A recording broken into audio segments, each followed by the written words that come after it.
Hello again. It's Carla McLaren, and as we look at this category of the fears, in my approach to emotions, I look at emotions in four categories: the angers, the fears, the sadnesses, and the happinesses, right? As we look at the fears, all of which are about instincts and intuition about change, novelty, and hazards, we have two very interesting emotions which I'll talk about in the next 2 weeks. They're jealousy and envy. And we'll start with jealousy. Both of these emotions are what I call the sociological emotions. They are about how you are situated in your social world. Are you safe? Are you loved? Are you getting appropriate attention? Are you getting appropriate things? Are you physically set up properly? Are things fair? Are people loyal? Right? These are incredibly important emotions that we have been taught to despise. And that's a problem, because I call jealousy relational radar. If you can get your jealousy involved and think of your jealousy as a friend who's looking out for you and making sure that you're finding loyal people who can and will love you, who can and will care for you. If you can get your jealousy involved before you get into a relationship, right, you're not going to make the kind of mistakes that many of us make as we just go headlong at anyone who's willing to love us or pay attention. We can use our jealousy to start kind of looking at the person. How do you treat the people you used to be with? How do you treat your parents? How do you treat your co-workers? How do you treat your siblings? How do you treat people you're fighting with, right? Is to really look at the entire social world around that person and make a decision if that person is capable of creating a healthy relationship, right? And for most of us, because we've been taught to treat jealousy as the green-eyed monster or a sign of insecurity or a sign of a loss of your emotional capacities, we don't connect to jealousy at all. And as I talk about emotions arising at very different levels of activation, right? That soft level of jealousy, very, very subtle, so that pretty much nobody except we who are hyper-empaths can even see it. That soft level is your capacity and your ability to look at that person and watch his or her or their ability to be in relationship and to love and to be loyal. Jealousy, if you bring it in before you move your stuff in, before you give your credit card, before you open your bank account and your car to this person, right? Before you open your heart and your body and your home and your life, jealousy can help you make a decision. Is this person going to come through for me? And the way that many of us, especially women, the way that many of us have been taught to go into relationships is if someone's willing to love you or even treat you partially well, invite them in, get married, and work the rest of it out later. And I'm here to tell you that with a divorce rate at, 50% of all marriages, I don't think that's the best idea, right? I think we need to get jealousy involved much earlier, like day one, and make decisions. And you don't have to be cruel to people, right?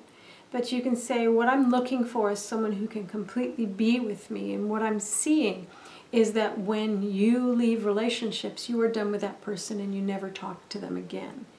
And for me, that's not a workable option. So, we can talk about it. But for me, I'm seeing a pattern, right? Instead of, I love you or I don't love you, just say, you're going to be in my life. You're going to be in my home. We may be buying a house together. We may be financially and physically tied to each other. I need to make sure that you are going to be there for me, right? And then come on in, right? Once we check all that out, I'm like, okay, awesome. This is workable. You have skills. You are loyal. You have emotional skills. You can interact with me. You know how to do intimacy, right? To have your jealousy come and just check the person out, right, is a way to completely, not just avoid, but move aside the kind of heartache that happens for people who don't check before they get involved, right? So I call jealousy relational radar, and the gifts are fairness, commitment, security, connection, and loyalty. The internal questions, and these are from the Language of Emotions cards, are what has been betrayed and what must be healed and restored. These questions are for when jealousy comes up in a kind of a higher state, a mood state, when someone that you're with does something that's like, wow, I'm feeling jealous right now. What's going on? And you see the person actually has betrayed you or themselves. And the next question is, what must be healed and restored? Can that person make it better? So let's say you go to a party with someone that you're just new with, you're interested, it's lovely, and you go to the party, and I wrote about this in my book, Language of Emotions, and that person just does a full body hug with someone of the opposite sex, or someone who was a past relationship partner. All right, so they're hugging and touching each other, and your jealousy comes up.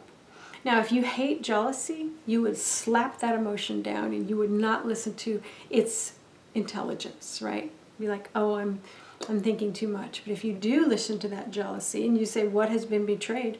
Well, my sense of being special to this person has just been betrayed. I need to check on that.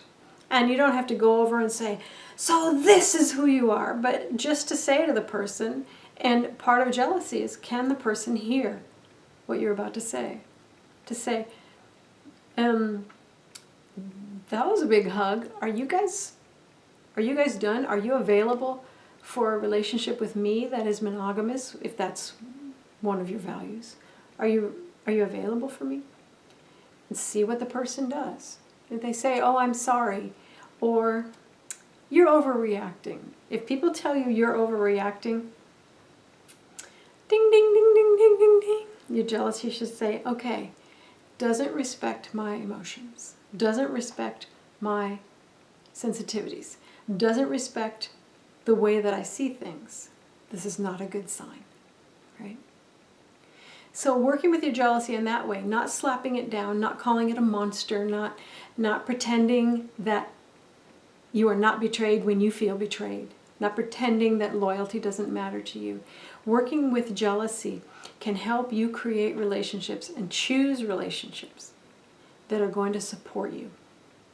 It's incredibly important to have relationships with people who have your back, who understand everything about you, and don't just traipse over your signals or your emotions or your needs or your experience, right? Jealousy can help you find out, before you bring people into your life, whether they are worthy of being with you, right? Now, there's also a part where you need to be worthy as well, right? But when your jealousy is healthy and you listen to it, it will also call you out, right? If you're the person hugging on the previous relationship partner, your jealousy might say, there's someone in the room, right? You know that this isn't fair. This isn't a sign of loyalty. This isn't a sign, that you are available for this relationship. You need to go fix that, right? So jealousy will let you know when other people are acting in a way that may be problematic, but it will also call you out when you're acting in a way that may be problematic. It's a sociological emotion. It doesn't just work with you, it works with the entire social system.